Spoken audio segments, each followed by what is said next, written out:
Welcome in to the Jordy Culotta Show. Wave your hand out there, baby! Shout out to the show. She puts the pinky into the nostril. Man, look at that. Healthy competition, there's nothing like it. Y'all grow up. The line's wrapped around the stadium. Different strengths. Mm-hmm. I just lost a tooth. It's going to be fun. You know, we might have a story. I love what you're doing. Ogeron wants to take us fishing this afternoon. Sharif, you play for the bad boys of the SEC, man. We don't apologize to anybody. A lot of people are saying you're going to be wearing number 7. I don't really know. I want to. See, look crazy, Bill. Good feet on the old man. Definitely come back.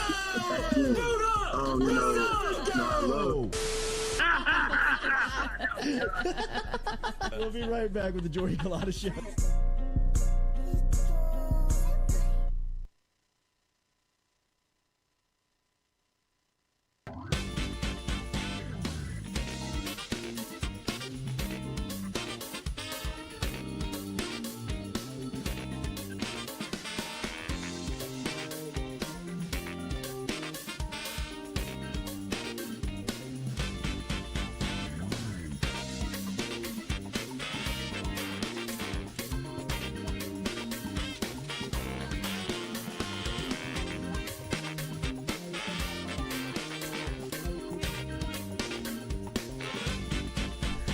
Welcome in to a Tuesday edition of the Jordy Culotta Show, built every day by our friend Rhett Bourgeois over at RMB Builders and brought to you always by Metropolitan Health Group. Real doctors, real solutions over at Metropolitan Health Group. If you are in the market for a brand new home, if you need a custom design home, get in touch with Rhett. He's got a great Instagram where you can learn all about what he's got going on. Excited about today's show. We're going to track down Jalen Cook. He's going to come through here at some point. And we'll talk to him about his decision of transferring in. LSU, of course, some high praise from Mike Denbrock and Brian Kelly on one of the signees coming in. Shea Dixon and the crew had it over at On 3 of Kelly talking about Kamorian Pimpton, the 4-star tight end from Texas, who is lighting up the track and field this competition this spring. We will talk a little bit about that coming up here on the Jordy Culotta Show. As always, we appreciate you being here. If you don't mind, hit that like button, share button, comment button, as we'll be with you through the next hour and change as we'll talk about what's going on in the world of sports, including some national stories as well. NBA postseason getting going. Put a wrap on Augusta because Lloyd is here this morning. Trees are still falling. Lloyd, how the scary trees is that? are going down. How scary is that? Would you have taken getting hit by a tree for either one round at Augusta or just a lifetime pass? Lifetime pass for sure. I was about to say, I'd go lifetime pass. Because, I mean, to think that you got lucky to get missed, but also that's a missed opportunity right there. I mean, the way those things slam down, dude, ain't nobody living through that. I mean, your son would have had to have a lifetime pass. Would you just hit by the branches? Maybe get just caught in the just brush. got perfect spot. But, dude, that thing they were talking about it on Twitter about how it's dangerous because Augusta plants new trees every year. It's like how rich can we be? Like, I mean, this is whitepeopleproblems.com. We exchange every blade of grass. Yeah, they don't even have divots there. They refill them the next day. Yeah, it almost is a little too rich. Yeah, probably a little too rich I mean, for my it is spirits. just kind of a little too wealthy. You know what I mean? Like, all right, okay. Yeah, we planted that tree last year around Enough this with time. it. Like, let the tree sit for another year. A year. Wait, so all right. they cut them down at the end of the and then they replanted it. They brought in a new one. Oh, so they like unroot this thing. Yeah, they have an offsite property. I mean, now that everybody's okay, kind of serves them right. Yeah, you know what I mean? Like, they're dabbling. Don't overthink it. Yeah, don't overthink. I think we're overthinking it. I mean, don't make me think. Trees. Yeah, this is. Speaking of too much money, how about our boy Phil Mickelson with a 31 on the back nine on Sunday?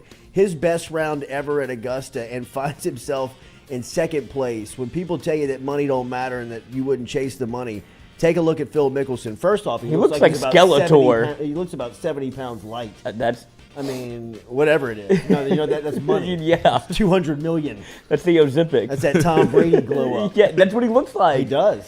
He does have that Brady appeal to him. He is Skeletor. I could argue that he's playing his best golf. He played his best golf on Sunday. I mean, 31 on the back nine at the Masters. A big. To make a run to put himself Y'all possibly have- in winner's circle. Y'all have to put me on TV. It was I thought it Tied was second. It was really I'll be back next year. An FU. You've got Brooks Koepka and Phil Mickelson, two of the three that are coming down the stretch for Live Golf. I'm not here to talk politics of it, but nobody knows what you would do if somebody put $200 million on the table in front of you. And you're in debt. And they tell you, you don't have to do what you're doing as much, and I'll pay you a whole lot more. And that's what's happened to Phil Mickelson. He's lost weight. He's co-signing He looks in checks shape. to He looks other in people. shape. He's playing great golf. He's been playing like ass, too, all year until he goes to Augusta. They said he Place didn't. is built for him, though. Yeah, they said he didn't say anything at the Masters dinner, was very quiet, kept to himself, and he's usually the life of the party. Or, yeah, the LIV of the party. And he just said, you know what, I'm going to stay reserved, play my game, and then comes out and fires, 65 on the final day of Augusta, and he'll be back. So Phil kind of put his money where his mouth was. On the other end of the spectrum, Tiger. that was hard to watch. That was one of the hardest things I've ever seen. That was, that was Willie Mays getting carried all. That was Joe Montana. That was bad. Lloyd was sending me videos of Tiger just like Limping. fighting Yeah, Lloyd's for got his it life. bad. I was crying. No, I've had it bad. Did you cry? Oh, yeah. Legitimately. No. Shed tears? Let me tell you how bad it was. I put on the HBO Tiger documentary after, and I was like, I just had to relive it. I'm gonna show y'all who Let me Tiger see. is. Let me see Tiger when he was 2 years old, not 42 years old. It was so sad. I was like, it's over. It's officially kaput. It's legitimately over. It's over. And I had the Tiger effect bad when I was younger. When he was going through it, we were like 20, 21, 22, Jeez. 23. You know what I mean? were in We it. were just like young, rowdy Americans. You know what I mean? I About love Tiger Tiger Woods. Woods. Yes. Just like this guy is amazing, man, about how every single tournament, it did not matter where, when, how. It came to Sunday, he was in it. Blood Every red. single time. And to see him break down the way that he was limping in the rain. First off, his stride, his gait does not look healthy when he's just walking from the parking lot to the practice green. He just does not look. At one time, It was swagger. it could be argued that Tiger Woods was the greatest athlete in the world. You know what I mean? He still has a 28-inch waist. He's still physically he's everything still- until that 1 foot Right. is perfect. Well, it should have been amputated. Yes. In all reality, of what he did to it in that Does he car not accident. have toes on it's it? or Drew something? Brees' fault. I don't know. How's it Drew Brees' fault? He was racing to meet him to the course because he was a little late, and that's the turn that everybody allegedly has trouble with. And Tiger was run a little behind, and Send Drew him a Brees. text. Drew Brees is very prompt Oh. Send him a text, Breeze. Let him know. because It's he all- was it's no doing big that. deal. He was doing this series with with the Golf Channel is what it was. He had just done one with Dwayne Wade and Gabrielle Union, and he was going to do a third part with Drew Brees, and catches the late tech, you up, and I'm down. Yeah, I'm hurting right now. I wonder if he gets a prosthetic. It's a good. At times, man, he looks so in pain. as if he is in excruciating pain. Give him a cart. So this Absolutely. this give him a foot cart. doesn't have toes on it. I'm guessing. This Oh, foot he's is got toes. No, I think it's. He's missing half his calf. Have you ever seen it? No, I'm gonna. Oh, look it's it up. brutal. It's gross. It's brutal. He shouldn't be that's where he always wears the sleeve whenever he goes to practice rounds and such. Whenever they play in shorts, he wears the long sleeve on his calf because it is mangled. But for those that don't know, Jordan does not know, and we were walking through on Sunday, and they were playing that clip, and I said man, that is so hard to watch. That is so You're hard watching a hero to die. see. I said, I can remember him moving across the 16th green and fist pumping just as a supreme athlete. That's how I view peak of Tiger his Woods. powers, yes. Just could dunk a basketball, throw a football type athlete. Yeah, wanted to be a smash Navy, a golf ball. He wanted to be a Navy SEAL. And trained to be one. To see him break down like he did over the weekend, I hope it is behind the curtain for him a moment that he looks and says, hey, Charlie, you're up, bro. Yeah, here's the gauntlet. It's you, man. Here's the keys. Yes. Like, it's awesome when it's right, but I'm all going to my try and knowledge. show you not to break down like I did. I mean, I think if he could do it. He puts so much stress on his body. You rarely see a golfer break down. He broke down like a boxer. Yeah. I mean, really. I mean, he broke down as if he was playing a physical sport. You know what I mean? And he did it to himself. And that's the hardest part to get, like, to come to terms with, I guess, is everything that Tiger did was self-inflicted. Sure. Whether it be training like a Navy SEAL where he gets his ACL torn because he's trying to do like door breaches, and he's training like actual, like, what are you doing, dude? Just play golf. Right. And there's stories of him in Florida like running down the practice fairways with a weighted vest on and like for time. It's like, just play golf. Yeah. Like, you didn't have to do all of this, but he was always trying to push to that next level. That's what made him great. But at the end, he also broke himself down, and now you're seeing, like you said, it feels a little bit like a boxer, where it's, do you have one more in you? I don't want to see you die in the ring, Apollo. Absolutely. And I felt like that's what I saw. Man. Throw the towel around your neck Yeah. and train Charlie. Throw in the damn I mean, towel. like, I want to watch Charlie Woods now. Oh. I'm more interested in watching his kid come up than seeing him go out. Like, I've seen enough. The Masters a couple of years ago was a great swan song. I mean, he's not going to get to the majors and overcome. You know, he's not going to top He Jack. can't walk it. Yeah, he just can't. I mean, dude, he's broken down. And that's the saddest part, is even his caddy, Joe LaCava, said if you gave him a cart, he could compete, like today. Yeah, oh, He I believe said- that. Me I too. He believe said that. his swing's as good as it's ever been. The Yeah. golf game is there. The ball speed is there. Right. It's just, The he physical can't walk toll. it. Yeah, the physical toll, man. That's unfortunate. And, dude, you talk about passing it down to Charlie. Like, we're going to see this with LeBron at some point, too. Then you're going to pass the torch down to Bronny. So sports are in good hands on both sides. But it's just unfortunate to see it play out in real life, because that was a tough scene. He was dead. Yeah.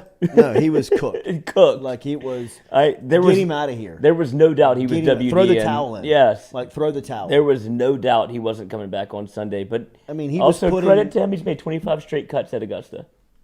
I mean, man, you cannot argue his greatness, but you don't want to see him go out like this. It's undefeated. I mean, I don't want to see him go out like this.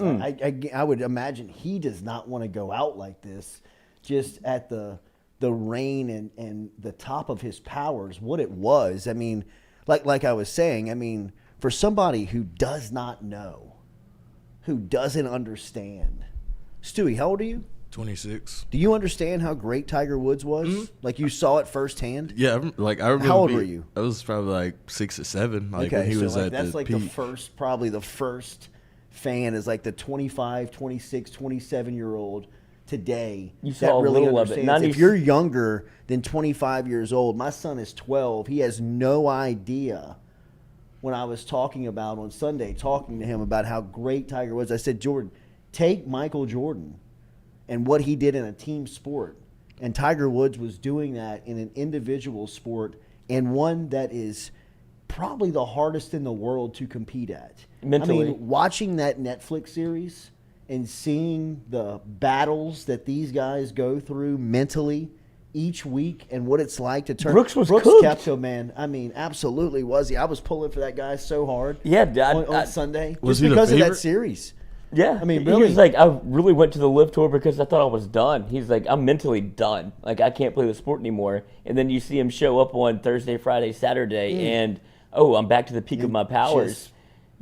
Sunday happens. Yeah. I mean, it's... Did you see the story that came out where he tried to break the window of his Mercedes the last time he played at Augusta? He's like, I punched it twice and I couldn't break it. And he's like, all right. Kudos to Mercedes. This thing's pretty hard because I For hit Brooks? it. Yeah, he's Yeah? like, I hit it Dude, as he's hard as I battling it. could. He's Yes. battling it. Oh, if you go full blonde hair Yeah. at that age, Absolutely. you're going through something. No, he's going through it. Wait. He's going through it with as much money as he's got in the bank account. And Jenna's fine looking. I mean, he's doing okay, and he still was just the mental rigors of golf will test everyone, and Tiger is the ultimate testament to that. Adrian Bailey, Jordy, I'm 42 years old. I remember Tiger at his greatest. I'm 42. I'm your exact age. I remember that. I mean, it was must-watch television. I mean, for people, he was someone that would bring in the fringe. I mean, not even a golf fan. I mean, like not even a sports fan. I mean, he would bring people to the television set that had no clue interest, what a birdie is. no clue about what was going on. It was just the competitive part about him. I mean, I still remember watching in my college house on East Boyd Street. The place has now been demolished, and there's an apartment complex sitting in the same property that the house was in. But we were having a Sunday crawfish boil. Fun day. And they were playing the PGA Championship, and it was him and Bob May. And when he walked that putt down and pointed at it and picked it up and like ran to the next hole. I mean, dude, I remember people like that had no idea what golf was, even just like fist pumping into the adrenaline. Yeah, like, this is unbelievable. What am I seeing? What is going on? I mean, Poor this guy, Bob May. Bob May. Like, you have no chance. The best round he's ever played in his life. Yeah, though. I mean, and that's the thing about Tiger. He did it to Bob May, like Chris DeMarco, that are like all these guys that should have been winning like a major here and there. It's like, no, here comes Tiger in red, and you're just like, I don't have prayer. People would just fold. Oh. People would just like wither in front of him. Who am I paired with? Yes, I mean, just what was that at Pebble Beach where he shot like 16 under? Yeah, I mean, he just like lapped the field. People were just like it was like mosquitoes on a windshield. The scoring average was over par, and he was 16 under par. And it's just, what are we doing here? But the story behind that too is the caddy, who also loves himself. Fluff? No, not Fluff. Fluff's awesome. The Australian, the New Zealander. Yeah, Stevie. Stevie. He forgot to put golf balls in his bag because Tiger was putting, and so Tiger threw one to the crowd. And he was like, we only have 2 golf balls left. And Tiger hit one OB, and he's like, I don't have the heart to tell him. Like, we're just gonna, I just hope he pipes it down. He's like, I tried to make him hit iron. He's like, I'm hitting driver. What are you talking about? And he's like, it's about to be my life right here. It's in your hands. And Tiger pipes it down the middle what on a 18. great story. Yeah. But could you imagine that feeling? Stu, talk about producing where you're like, everything's fine over here. Yeah, everything's good. Fine, everything's good. Yeah. Good. Internet's connected. Yeah, maybe. But I mean, Tiger, you would show up. I mean, we used to play City Park right here in the middle of the city. I'm telling you, because we lived right by the overpass, and me and my college buddies, Kevin Redmond, Jake Manship, who runs WBRZ now, and that crew, we would all go play City Park golf course, like just on some, stone on a Thursday. You know what I mean? Like just nothing to do. And I mean, like the people out there that were wearing red. Like even at like City Park. Wearing pants. Like what he did to golf at that time, it's a revolution. I mean, like Tiger began a revolution in golf by people just watching him and trying to emulate him. It'll never happen again. No. It's Michael Jordan. Not that size of a wave. Not that size of a because he created all of these Jordan Spieth, Justin, why can't I remember? Justin Thomas. I mean, all of these young stud golfers. I mean, they all the athletes that are playing golf now, like legitimate athletes, played because of Tiger. That's the reason, and they still say it. Like, there's moments in 2019 at Augusta when he won for the last time. It feels like where they are all watching. They're playing against him, and they're like enamored by it. They're like, I want to see him win. It's like you're playing against him. And they still wanted to see Tiger be able to go out there, compete, and win because that's the reason they fell in love with the sport. Same thing with me. Yeah. Like, that's the reason I play golf is because I would watch him every Sunday and be like, what am I watching? This is unreal. This is Michael Jordan. It was Michael Jordan. Jordan, Jordan, the reason to me why Jordan had that draw to him was because he came through all the time. Like Tiger. He would come through, and then Tiger was the next that you just thought, he's not going to do this. And next thing you know, he's in it, and he's winning. I mean, it was amazing how many Wonder if MJ times. ever got on the course with Tiger. What's that? Wonder if MJ ever got on the course with Tiger. They dude. bet hundreds. I think the first thing he did when he got caught in that affair was shut off his relationship with Michael Jordan.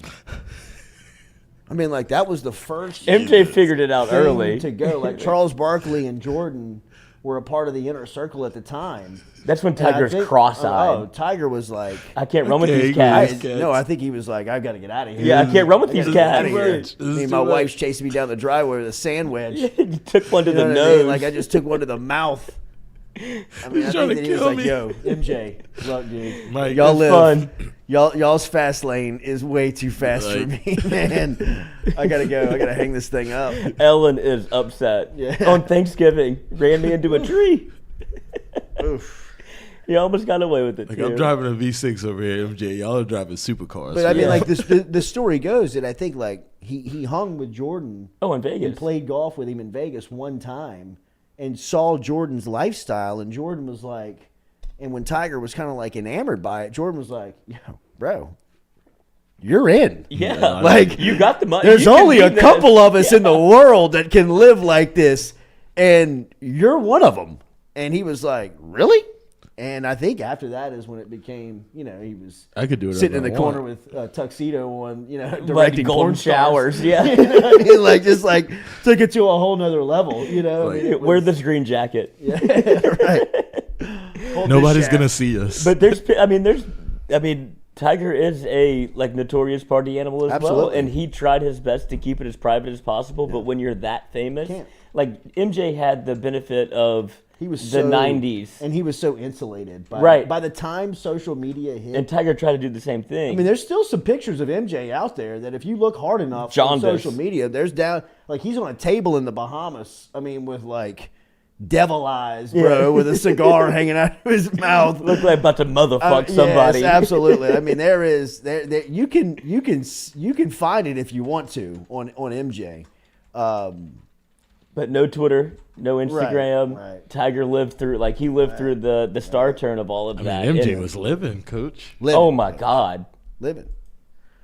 LIV. I mean, I am. by the time he didn't care about social media, he was way, way off the court. You know what I mean? Like if this would have I been, can't get in trouble. if this was 15 years earlier, Jeez. I don't know if Michael Jordan would be Michael Jordan. you know, as beloved as Michael Jordan is. I mean, you lose credibility in our world by not liking Michael Jordan. Yeah. You know, I mean, people in media. Skip Bayless. I mean, people. He's still planting that flag. I mean, MJ was living. Tiger was. Oh my God. Look at. I mean, like. MJ was living. I mean. Don't overthink it, bro. He's the most popular guy in the world there for about 20 years. 11:30 in the afternoon. You know what I mean? Like about a 25-year stretch, the guy couldn't go into a coffee shop in Tahiti. You know what I mean? Without somebody being like, "Is that Michael Jordan?" Michael Jordan. Yeah, I mean, the Saying it in most popular guy on the Spanish. planet, man. Miguel. I mean, I think his Cordell Music. Tiger was advised to stay away from MJ. Yeah, I mean, like his inner circle was like, bro, that is Your boy MJ. that's too fast. Can't Y'all hang out with realize him. how much fun we're having? Like, Can you imagine that phone call? Like, hey, Mike, I Can't gotta make it. I gotta hang it out. All right, well, I mean, you're out. Then you're out. You're done. Yeah. Charles Done. is still in the Charles, circle. Yeah. Chuck. Chuck. It's like Jordan's. You know who Jordan's best friend in the world is? Like they say, his golf partner is former LSU wide receiver Eric Martin. Is somebody that he plays golf with, and like is someone in Jordan's inner circle that if like he goes on these crazy golf trips, he's like a big fisherman too. Jordan is like he enters into these big sport fishing tournaments Oh, jeez. where he's And he got makes like, himself win. well, he's got He- the best he rig- boat. he He's got rigs the best it. Yeah, captain. yeah. He's got the best, I mean, you know what I I'll mean? buy the best fish. He's got the He's got whole a fish. thing. He's got a fish on ice already. Um, But no, I've like, heard the same thing. Eric Martin runs with him. Charles Oakley, who was kind of like the muscle back in the day for the Bulls when Jordan was young, when they had the Jordan rules, when Daly and them were like beating him up. Oakley was like a veteran on those teams, and he would be the first to kind of like step up and. The Udonis Haslam. And then he went to the Knicks and like got a part of that Knicks where, you know, I mean, the Eastern Conference Finals always went through New York and Chicago, and those things were ferocious. I mean, those were fierce. And Oakley kind of went at Jordan in those, but he still in Jordan's inner circle, supposedly. But yeah, Eric Martin is like in it, really, really tight with MJ. I mean, like they say if Jordan is. He just opened up that golf course down in South Florida. I say just, but it's like been open for like 4 or 5 years where they fly the drones to you. And Slaughterhouse 23 because he tailored every golf hole to his game. It's his favorite. Ricky Fowler played against him, has to give him strokes when he goes out there. He goes, I have to shoot 62 to beat MJ out there because every shot is just perfect for Michael Jordan's golf game, and he won't give him any strokes. He's like, no, you're a professional golfer. What are you talking about? I think it's Heritage 23. No, it's Slaughterhouse 23, based off like the book Slaughterhouse 5. Okay. That's what they call it. But yeah, man, I mean, Jordan's like he still didn't talk to Charles Barkley. Yeah, but speaking of the golf course, they have drones that fly out to you and just drop you drinks, and you're just like, I never had keep it moving, like never had to miss a step. But great Masters.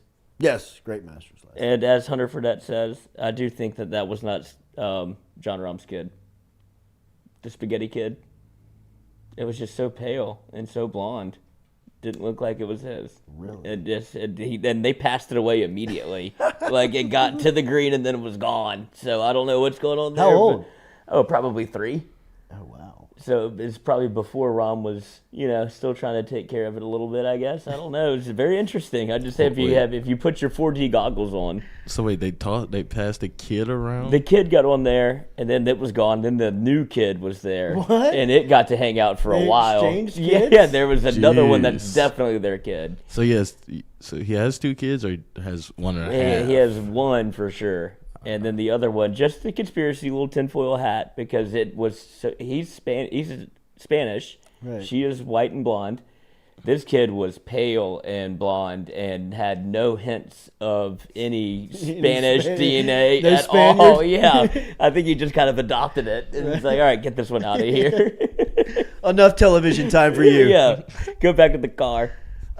Big night last night for the Lady Tigers. Remember, Daily, we're brought to you by City Cafe, citycafebr.net. Check out City Cafe on the corner of O'Neill and George O'Neill today. Daily lunch specials and daily brunch for you on Sundays that gets going at 10 a.m. Get over to City Cafe, citycafebr.net. Last night, LSU had a couple of players come off the board in the WNBA draft. First to go was LaDasia Williams, as she was selected number 17 overall by the Indiana Fever, which was a second-round selection in the WNBA draft on Monday night. And then number 22 overall, and I think this was a little bit of a slide, but Alexis Morris ended up coming off the board last night to the Connecticut Sun, as she was drafted in the second round as well.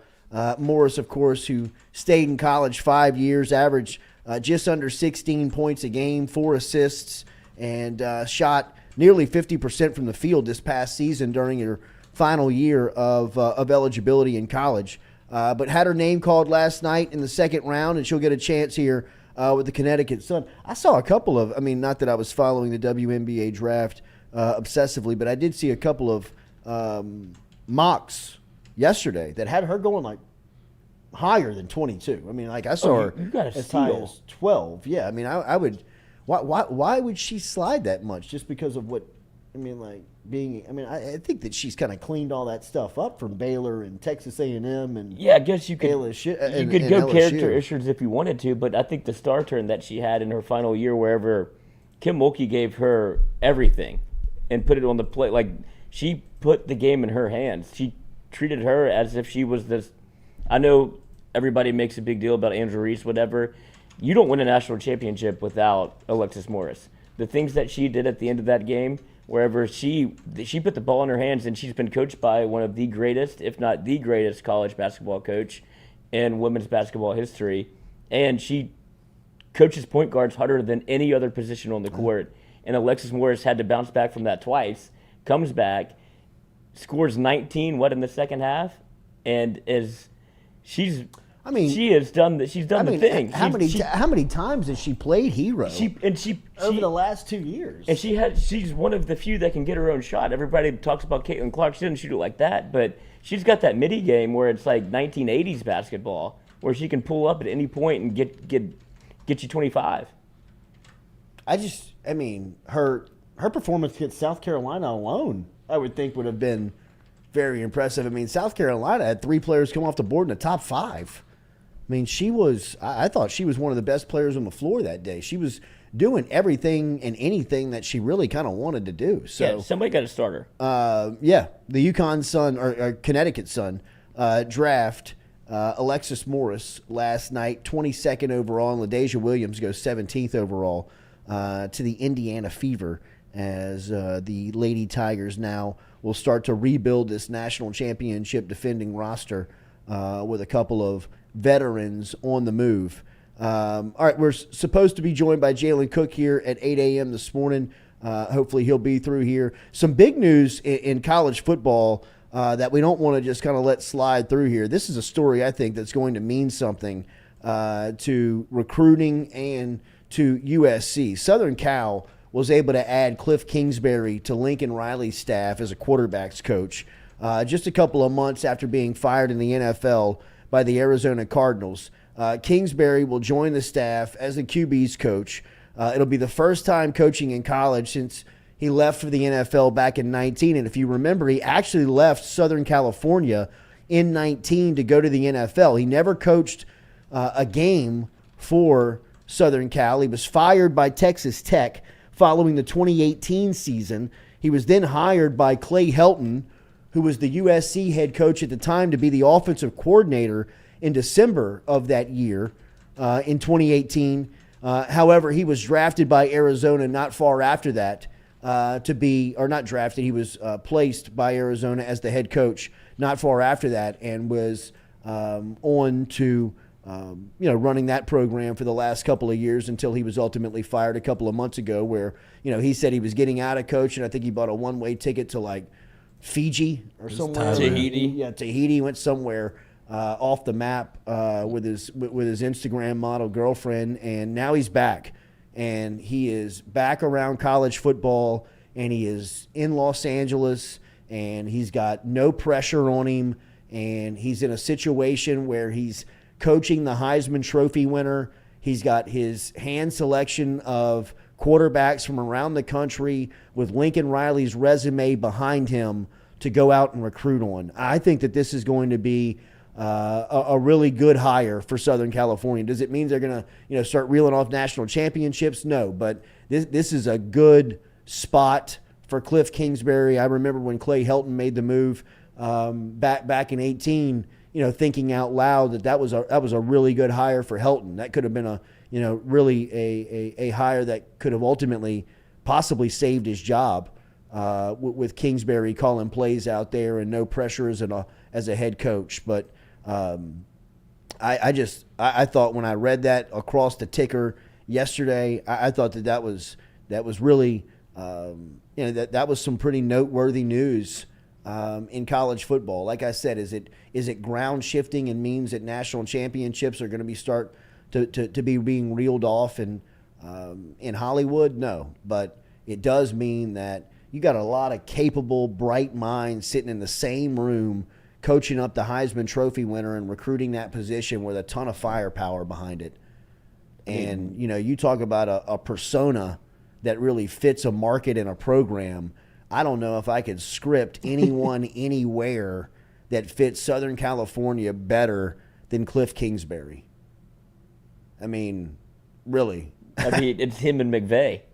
It is a fight to the death for who's more LA who's than more those Beverly two. Hills than us. I mean, it is just who's got it better than us. My Instagram model is hotter than yours. Yeah, I mean, it's none of them speak English. It is just it's life made for La La Land. I mean, it really is. And Kliff Kingsbury that's a great fit. Well, and it feels like he finally gets all that pressure off of him, right? Like it always felt like he was a little bit of a crook. Like it didn't feel like it felt like every job that he got was a little too big for him. And it was just kind of, he could go into the room and probably persuade a lot of people to be able to get whatever he wanted because, I mean, if you go back, 4 years? He had the USC OC job lined up. Right. And then Arizona swoops in at the stroke of midnight, or Arizona Cardinals swoop in the stroke of midnight, take him from him. And then he ends up coaching a middling, pretty much, Cardinals team, and they're wondering, who did we hire? And now he gets to go be the quarterbacks coach at USC. You think he's going to show up to work at 9? Like, we're good here, boys? Fight on. No, it's a great fit. I'm telling you, I mean, it's like, you don't have to do anything. You don't have that job for life. We just have to put the shades on, put the dry fit on, and shake some hands, Make go me look recruit. cool. Yeah. Go hang out at Matter Day for a couple of weeks, Coach. Yeah, go find you They got a quarterback over there. Go hang out in San Diego for the next couple of weeks. Yeah. Think you can make that work? If we'd have done this a year ago, we'd have had Arch. Adrian Bailey, Kliff will end up being UCLA's head coach in due time, possibly. I mean, with as much money as he's got in the bank at this point, and as much time as he's logged as a head coach, both on the college and the NFL level, maybe with the statements that he made after Arizona, the Cardinals fired him in his last stint in the NFL by him saying, I just want to get away from it for a while. Maybe this is the spot for him. I mean, we were talking about it a couple of weeks ago where some coaches, some people, some assistants are just that. They're just assistant coaches. And when was Kliff Kingsbury the highest on the mountaintop at this point in his career? Now, he's had some peaks where he's been a Texas Tech's head coach and he's coached Patrick Mahomes and he's done some good stuff at times in Arizona with the league with Kyler Murray. But all in all, I remember Kliff Kingsbury calling plays at the University of Houston and Texas A&M for Kevin Sumlin and ultimately getting to coach Johnny Manziel, and that's where his star turned brightest. And that's where he was. And if you go back and watch him, he was in his element, He was out on the hash marks, calling plays. He had the play sheet in front of his mouth. He had the dry fit on. He had the Ray-Bans on. He had the no hat look, no headset, half tuck in the front. I mean, he knew exactly where he fit in. And if you put him on the sideline at USC with a dry fit and some shades and allow him to be in Caleb Williams' ear for 3 hours every Saturday while we're watching on television, people are going to be attracted to that. It's Pete Carroll 2.0. I mean, it's a great fit. It does not mean that they're going to rattle off national championships, and I believe and I agree with what some people are saying inside of the chat. Still don't have a defense. Still no defense. I agree. And Kliff Kingsbury does not solve that issue. But as far as, the rich get richer with the offense that USC's putting on the field and the product that they put out there every Saturday, to add Kliff Kingsbury to that offensive room, that's a hell of an addition. Speaking of additions, Brian Kelly and Mike Denbrock are freaking out about a tight end coming in this class.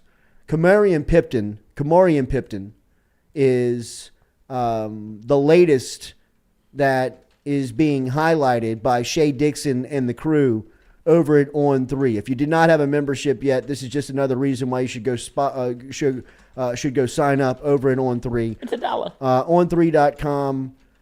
Search Bengal Tiger. Right now, as Lloyd said, you can sign up with a special offer. On3.com. Search Bengal Tiger. But Shay's got a write-up about Kamarian Pipton, the 4-star tight end out of Texas, with a couple of quotes from Mike Denbrock and Brian Kelly to give you an idea of where he's going to fit in as soon as he gets to campus. First off, Pipton is a 6'6", 230-pound prospect that still looks very undeveloped physically. And I mean that with all due respect, Kamarian. If you see this, if you watch this, I mean the sight of him throwing the discus. What's got him in the news cycle right now is just a couple of weeks ago he threw the shot put, his personal best, and he also threw the discus, his personal best.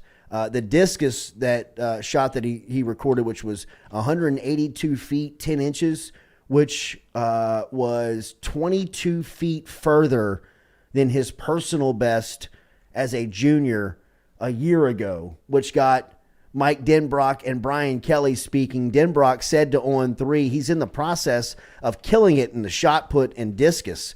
It speaks to his explosiveness as an athlete. There's a lot of things there I can't wait to get my hands on. That's probably the best way to describe it. Denbrock went on to say, we will exceed.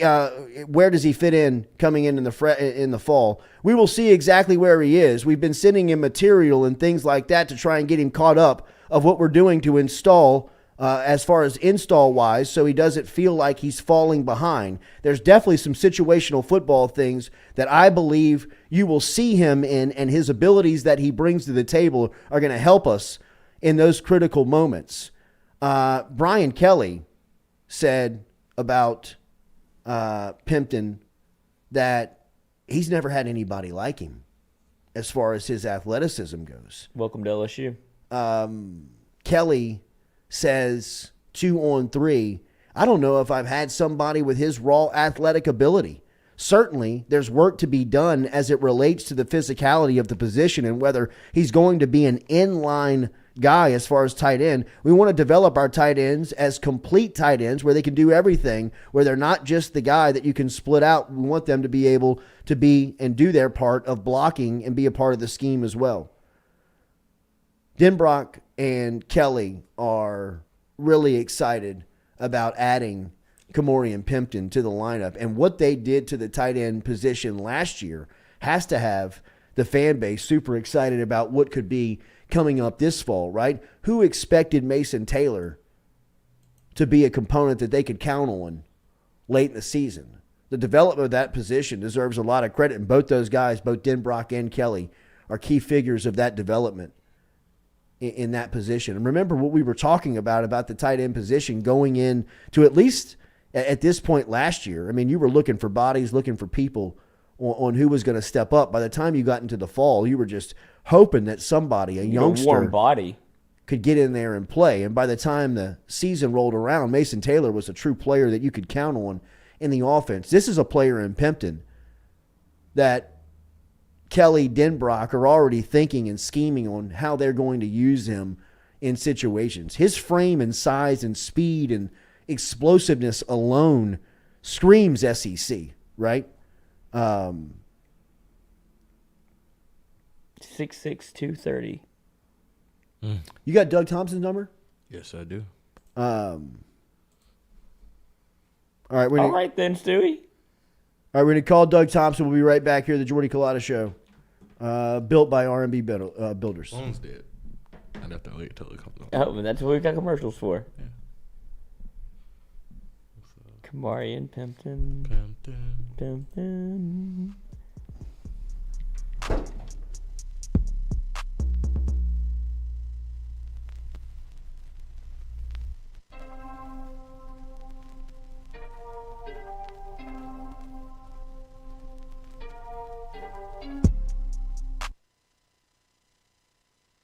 Hey Baton Rouge, when traveling through Natchez, Mississippi, whether you need to fill up your vehicle or your belly, stop by Go-Mart and On The Go Deli. Go-Mart has clean restrooms, community coffee, an awesome beer cave, and a great selection of anything you might need on your trip. So stop by Go-Mart at 4 Sergeant Prentice Drive as you're entering Natchez on the left, and visit Tom and Wright Granning and their awesome team at Go-Mart. Are you looking for sound financial advice? Then get in touch with Daniel Newman of Edward Jones. You can call him today at 225-261-8262 or email him daniel.newman@edwardjones.com. If you're planning for retirement, saving for college, for children or grandchildren, or just looking for sound investment opportunities, get in touch with Daniel today, 225-261-8262, located on Magnolia Square Drive in Central. Daniel Newman of Edward Jones.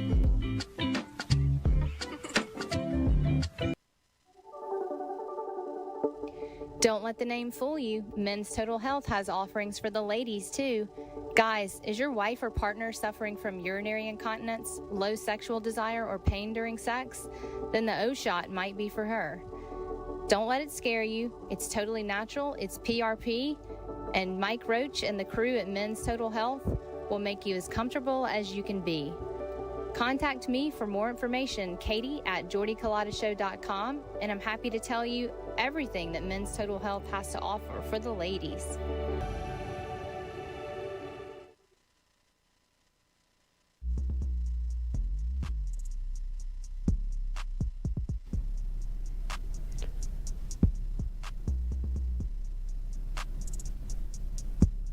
Fourier Insurance Agency, established in 1946, locally can help you with any of your home, auto, commercial, contractors, life and health insurance today. Give them a call, 225-383-0682, or log online to FourierAgency.com.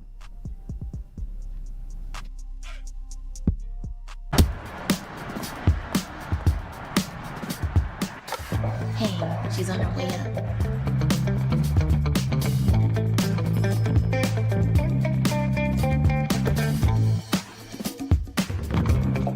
Hey, G, I got you something. Hey, Coach. What do you think? Is this too much? If you look good, you play good. All right, then. Let's get it done.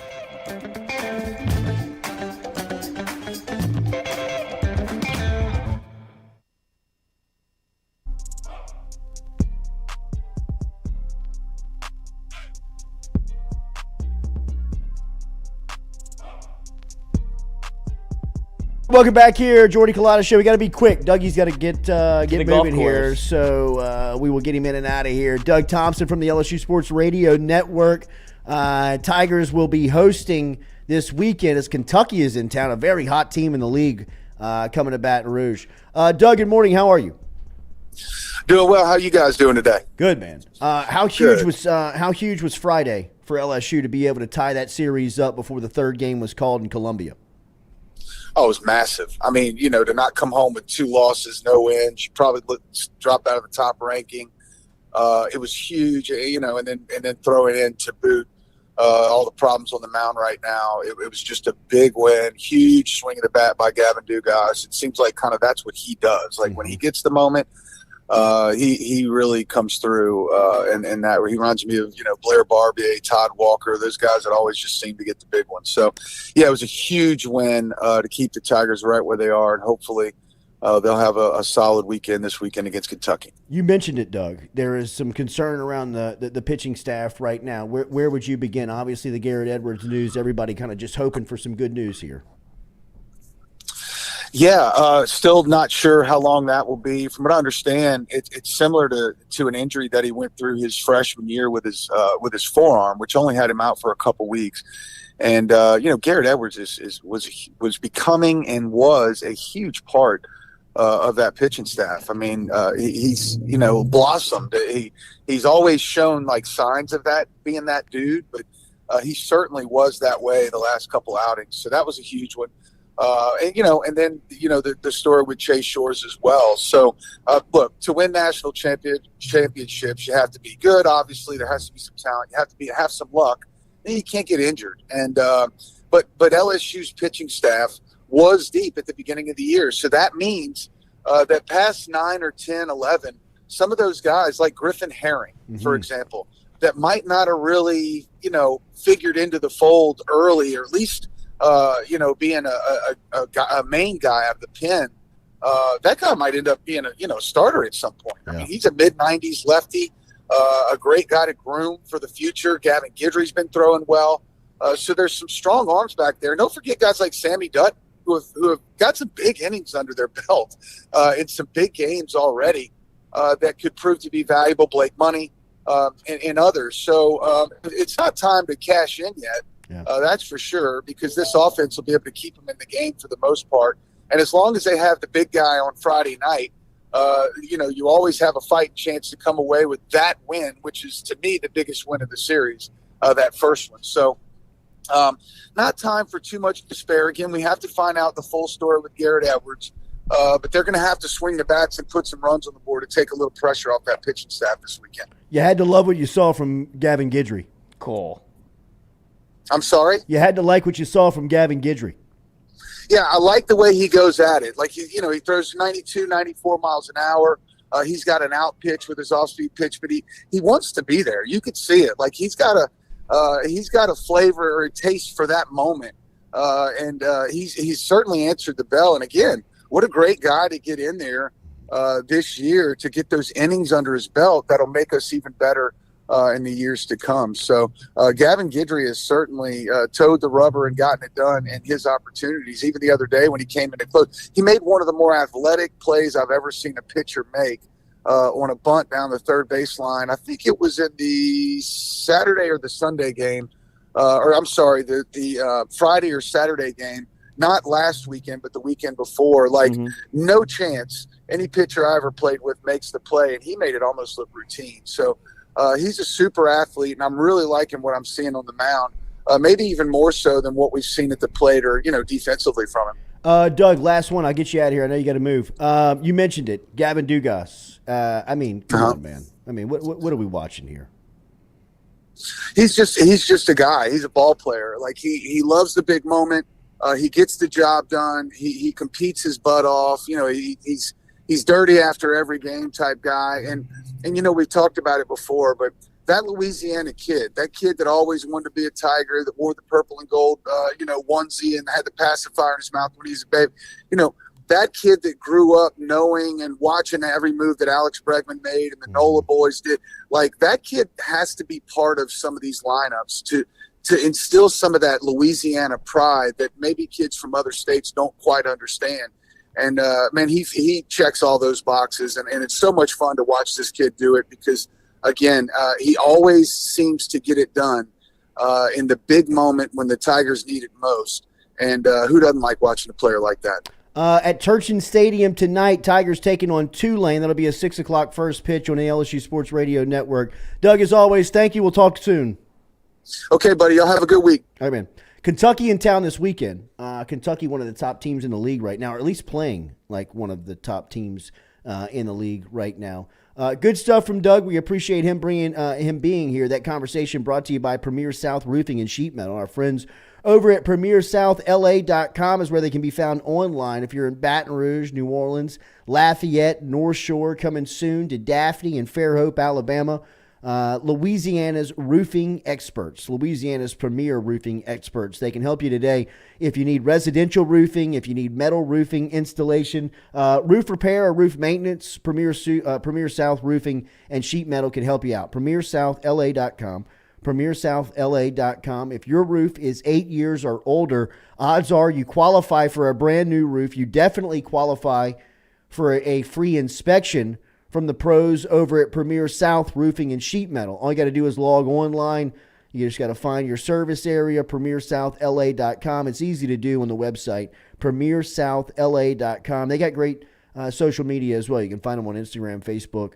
They're on TikTok too. So PremierSouthLA.com. Remember, 8 years or older, your roof. Get a free inspection today, especially with some of the weather that's come through over the last couple of weeks. Soon to be at Butler's Cabin. Yes, that's right. That's the new trees go down in Augusta. That might be a call you have to make. Get out in front of it. Don't let it sneak up on you. Good stuff from Doug as he stopped by talking to LSU. Tigers on the road tonight. They'll be playing in New Orleans as they'll be at Turchin Stadium. Taking on Tulane. The boot will be hot. Yes, Tulane. Boot pizza for $1. Always prideful when LSU pulls into town, so it'll be a big matchup for the Wave. Did South Carolina turtle? What do you mean? Do you think they could have played Game 3 and they were like... they played the Masters. That's same area. Yeah, we're right there. Right. And Saturday Sunday, I guess you could have pushed it back a day. I don't understand. I don't know the rules because I don't think LSU left until Sunday. I think they stayed in South Carolina all weekend. I think South Carolina saw the pitching that would the way that LSU. That's what Jay Johnson was doing. He caught a lot of flack for what he did on Thursday. For kind of some people said he mailed it in or whatever by throwing a bunch of freshmen after the rain delay. You lose Skeens. He gets his first loss of the year essentially, and then he kind of built it so he would have arms on the back end to take 2 out of 3, and then you get the Dugas homer, grand slam to tie it up. LSU steals one essentially. What a moment! What a moment! Jeez. Oh, we saw it live. We were doing it live with Mic'd Up, and they were fired up. We had McGee in studio, and they were all going nuts. I was like, "This is what it's like in the dugout. This feels awesome."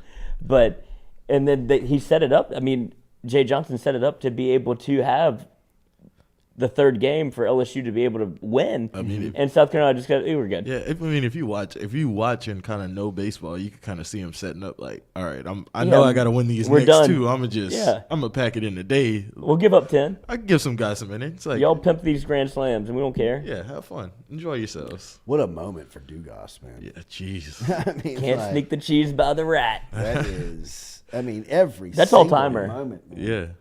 I mean, every time this season. Every time. He just not even this up. season. Every time.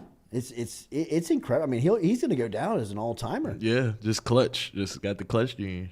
Mikey should be nervous about that old picture in the elevator. Yep. They take a natty this year, and that 8 might be getting replaced. Damn.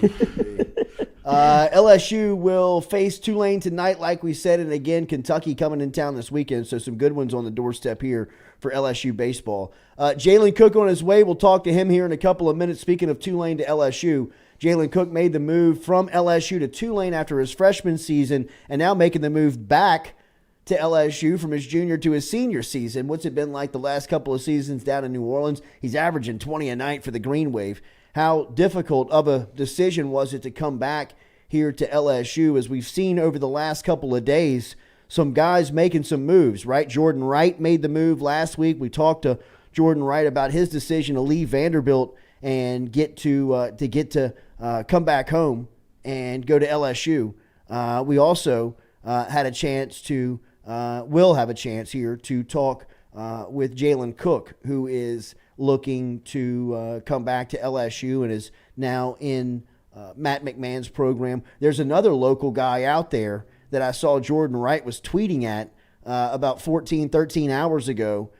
Carlos Stewart, who is a local Baton Rouge product out of the Dunham School, played for Jonathan Pixley, obviously played alongside Jordan Wright on some of their state championship runs back at the Dunham School. He entered the transfer portal out of Santa Clara and is looking to transfer. He averages 15 points a night as well. So you're talking about some guys that can fill it up with Jalen Cook, who's averaging 20 a night for Tulane, and possibly Carlos Stewart being added to this roster as well. And remember what we talked about. Look, Kim Mulkey and Brian Kelly have kind of laid the blueprint out for coaches that have come through here that have said, look, we got to totally rebuild the roster. And Matt McMahon's going to have to do that again here in year 2. And I think, last season it was just about finding people and bodies that were interested in coming to play. Now, I think they're more dialed in on going to find a certain prospect with a couple of boxes that need to be checked. And one of them looks as if they're looking for local ties. They want people that want to be here. They want people that are prideful, like what LSU football did when Brian Kelly first got here, or what Kim Mulkey first did when she arrived from Baylor and had to restore the roster for the women's program. I mean, she went and got people that she knew wanted to be here, that were local talent that could come in. Moon Urson was from New Orleans. Now, academically, she decided to focus on some things on that side, but that was the blueprint. That's the formula. And Matt McMahon is obviously has paid attention to the success that both those programs, football and women's basketball, have had respectively. And it would be very smart to put that style in motion. And I think getting Jordan Wright last week and picking up Jalen Cook last week and potentially getting another local guy and Carlos Stewart, who's out of Santa Clara, who entered the portal, is a formula that may work here for McMahon in year 2. So we'll talk about that with Cook coming up here as we have the second hour coming your way. Come back with us. As always, we're brought to you by RMB Builders, and looking forward to being joined by Jalen Cook in hour 2 of the Jordy Culotta Show.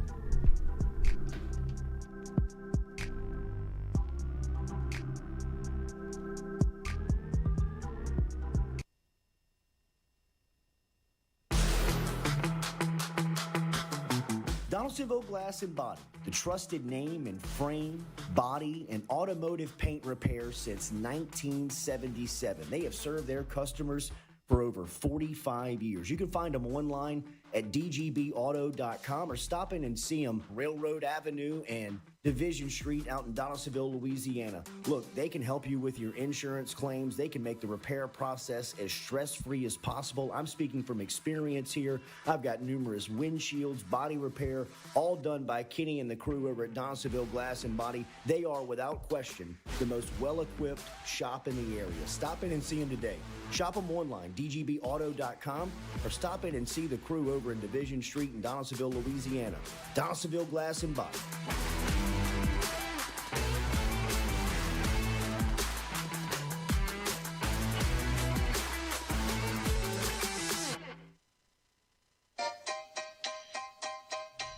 Hey fellas, it's Jordy Culotta for my friends over at Men's Total Health.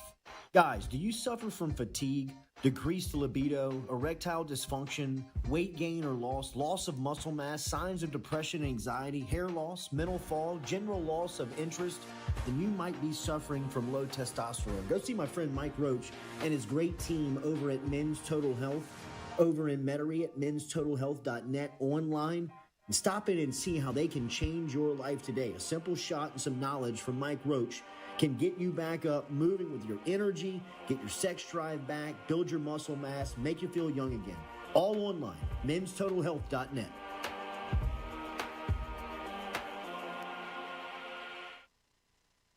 Red Stick Sports, a local staple in Baton Rouge to all sports fans, was founded back in 1981 and has remained a family business for over 40 years. Today, they still have the great selection on the floor, but they're also a leader in custom apparel for businesses, sports teams, and other groups. Take it from us, everybody over here at FM Digital Media. They help us out with all of our apparel. Let them help you out today. Go ask for Cody over at Red Stick Sports. Check him out online at redsticksports.biz. The Jordy Culotta Show is brought to you by A-Bears Lawn Maintenance. Commercial or residential, A-Bears Lawn Maintenance is ready to work. A-Bears can tackle all your homeowners association requirements. Call Blake at 225-485-8022. A-Bears Lawn Maintenance.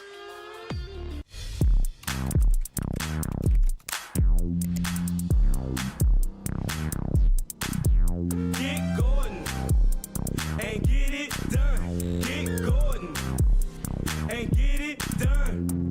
Corrects done. Personal injury done. Workers' comp done. Truck wrecks done. Get Gordon and get it done. Get Gordon and get it done.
All right, welcome back here to the Jordy Culotta Show, daily built by our friend Rhett Bourgeois over at RMB Builders. Get in touch with Rhett today. You can follow him on Instagram as well to keep up with a lot of the projects that they got going on.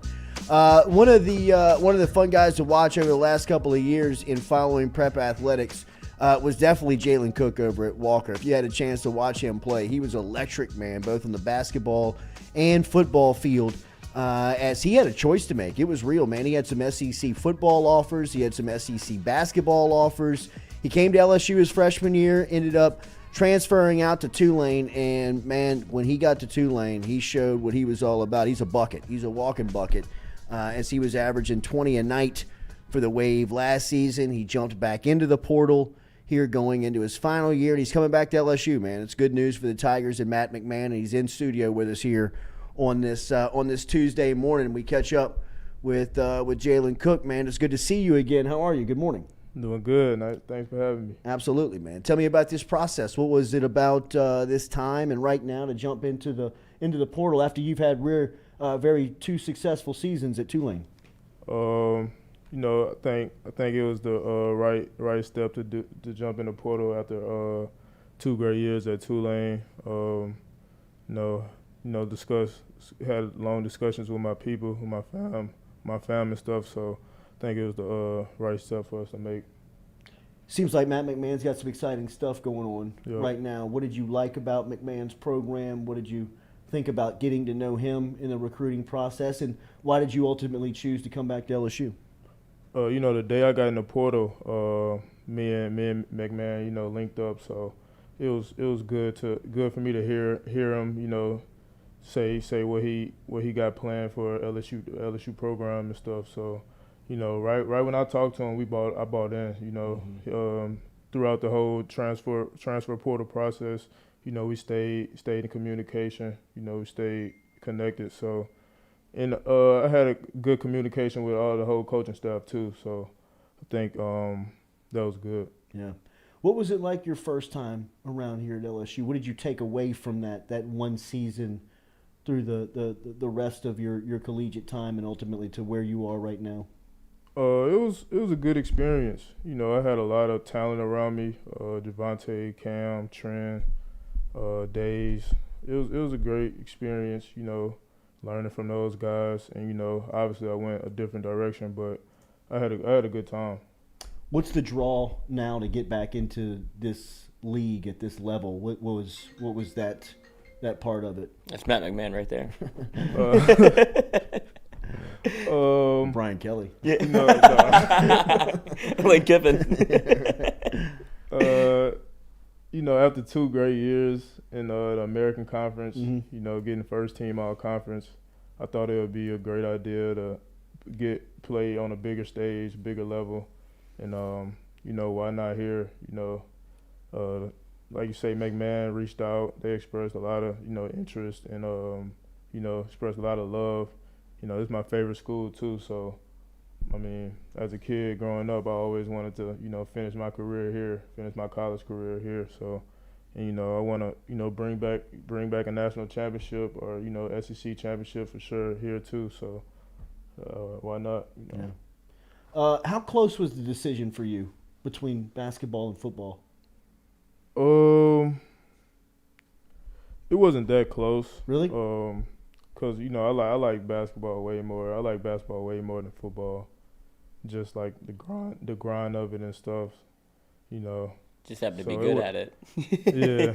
Yeah.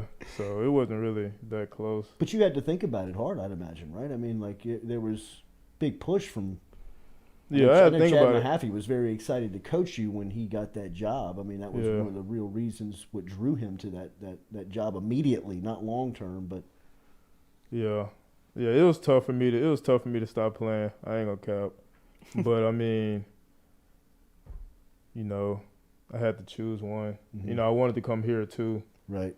So. Did Willie Fritz hit you up? Yeah, he did. Yeah. How does that work? That was Tulane was like my second football offer. Yeah. But did he hit you up when you got to campus? I mean, he didn't really hit me up through the phone and stuff. Like when I saw him and stuff, he'll be like, "Man, come on out." You got a spot. Yeah, we got a spot, got bro. A spot. And stuff, but we was always cool too. Like he was good with me just playing basketball. I mean, he was a fan. Yeah, for sure. So. Have you started playing pickup with the team yet? What's that been like? No, we haven't started yet. No. Yeah. Actually, Saturday we got a little workout in. Me, Joe, and Javante. So, and Jalen Reed worked out with us too. So that was cool. Yeah. What's your schedule like now from here on out? You need to finish up the semester at Tulane, and yeah, I just got to finish up my school semester and stuff. Finish up school. Really. Academics going to get a little bit easier over here. Yeah, I hope so for sure. Is that real? Is it Tulane academically? Is it?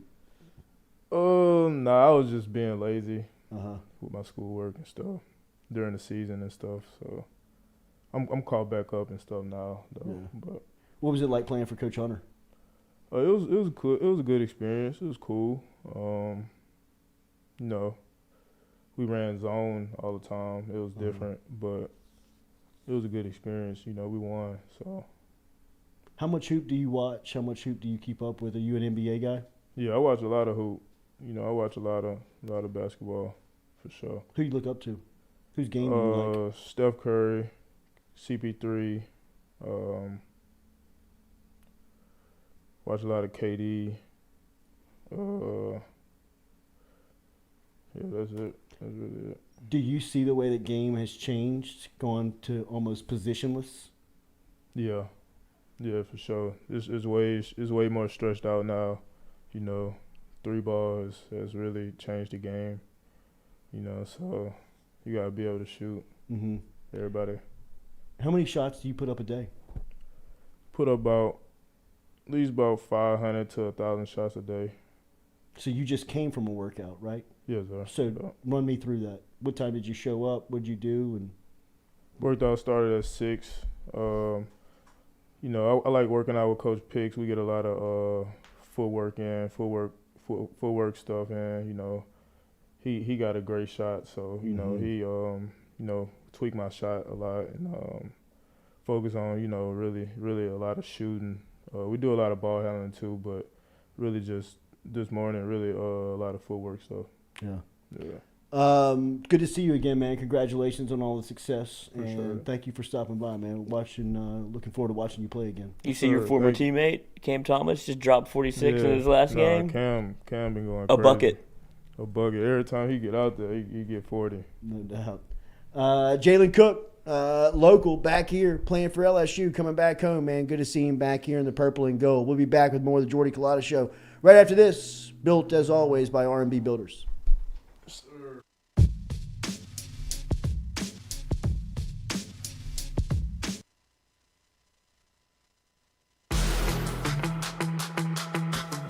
Donaldsonville Glass and Body, the trusted name in frame, body, and automotive paint repair since 1977. They have served their customers for over 45 years. You can find them online at dgbauto.com or stop in and see them Railroad Avenue and Division Street out in Donaldsonville, Louisiana. Look, they can help you with your insurance claims. They can make the repair process as stress-free as possible. I'm speaking from experience here. I've got numerous windshields, body repair, all done by Kenny and the crew over at Donaldsonville Glass and Body. They are, without question, the most well-equipped shop in the area. Stop in and see them today.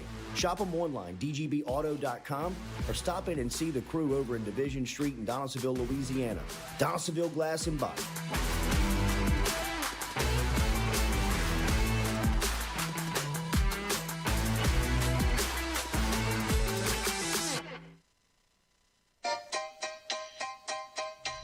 Hey fellas, it's Jordy Culotta for my friends over at Men's Total Health.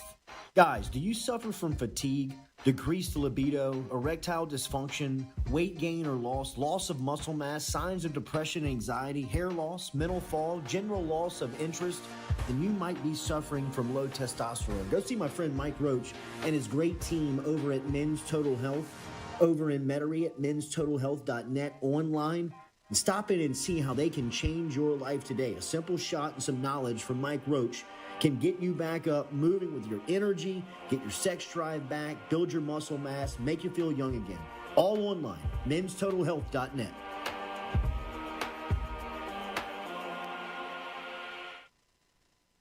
Red Stick Sports, a local staple in Baton Rouge to all sports fans, was founded back in 1981 and has remained a family business for over 40 years. Today, they still have the great selection on the floor, but they're also a leader in custom apparel for businesses, sports teams, and other groups. Take it from us, everybody over here at FM Digital Media. They help us out with all of our apparel. Let them help you out today. Go ask for Cody over at Red Stick Sports. Check him out online at redsticksports.biz. The Jordy Culotta Show is brought to you by A-Bears Lawn Maintenance. Commercial or residential, A-Bears Lawn Maintenance is ready to work. A-Bears can tackle all your homeowners association requirements. Call Blake at 225-485-8022. A-Bears Lawn Maintenance.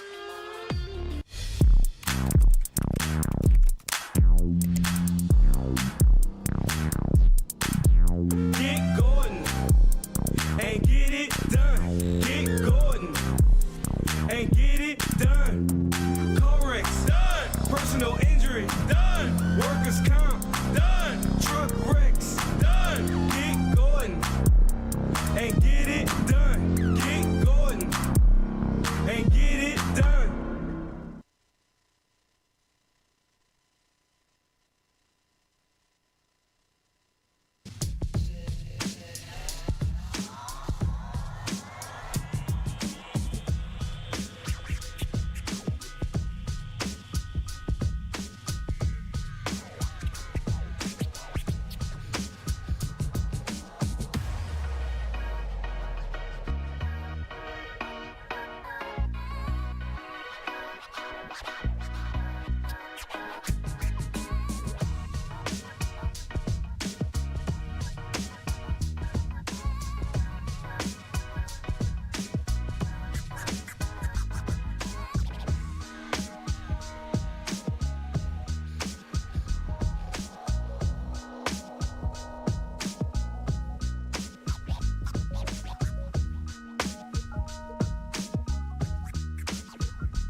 Welcome back here to a Tuesday edition of the Jordy Culotta Show. Hit that like button, share button, comment button if you don't mind. We appreciate you being here.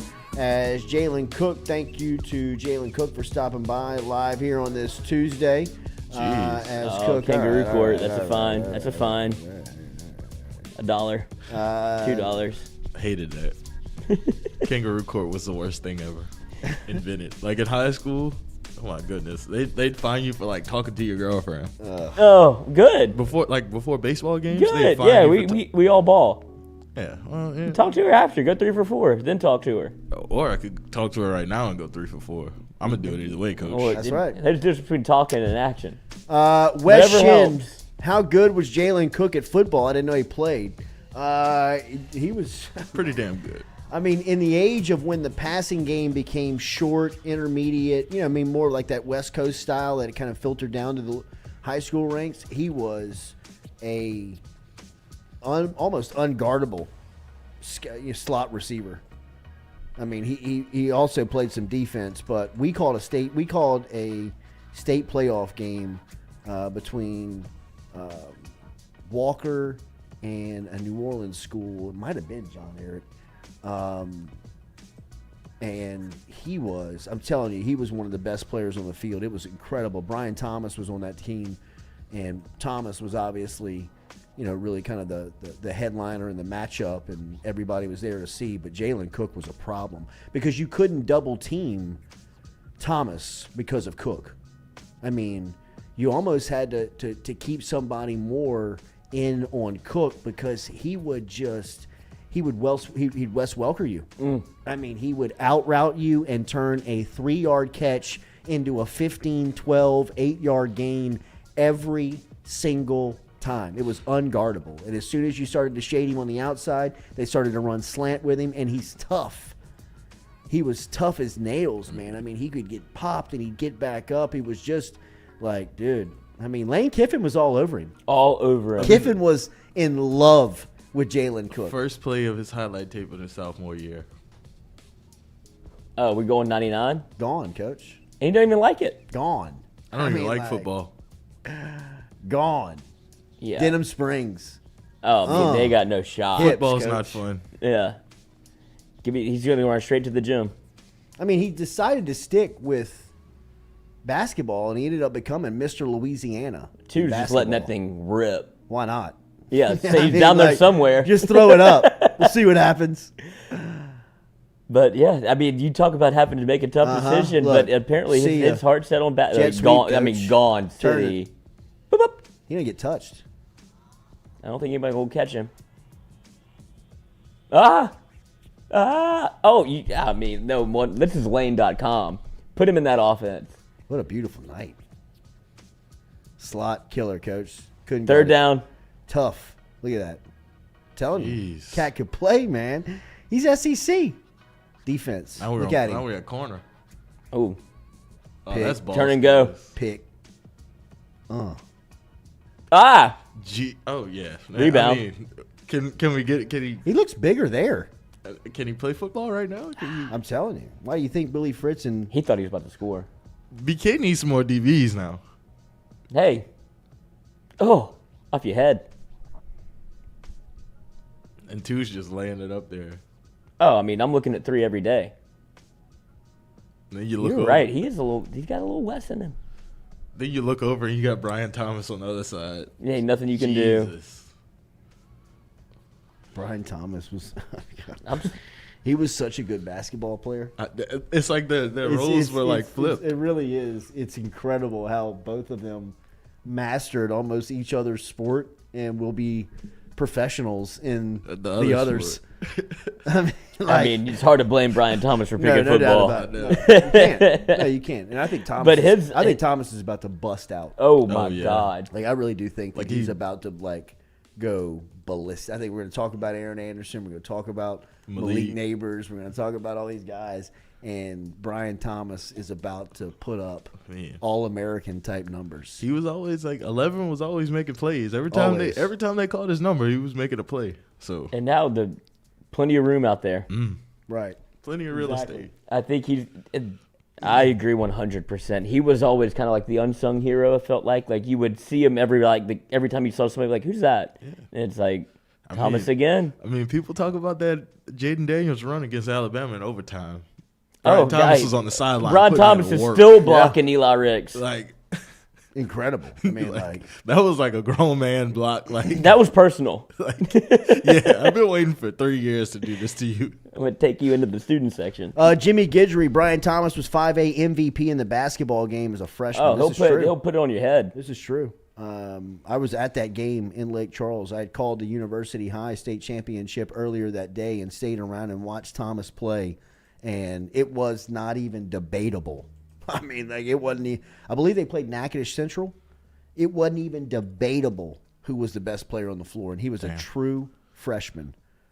He was 15 years old, 14 years old. I'm telling you. I remember the clips of it. Headhunting seniors, pinning ball. He was pinning balls against the glass. He was like pinning it, coming down like overhead outlet pass, 3/4 of the court, like to a run out. Jalen Cook for a layup. I mean, it was dumb. Easy. It was dumb. I mean, it was as if he was toying with people.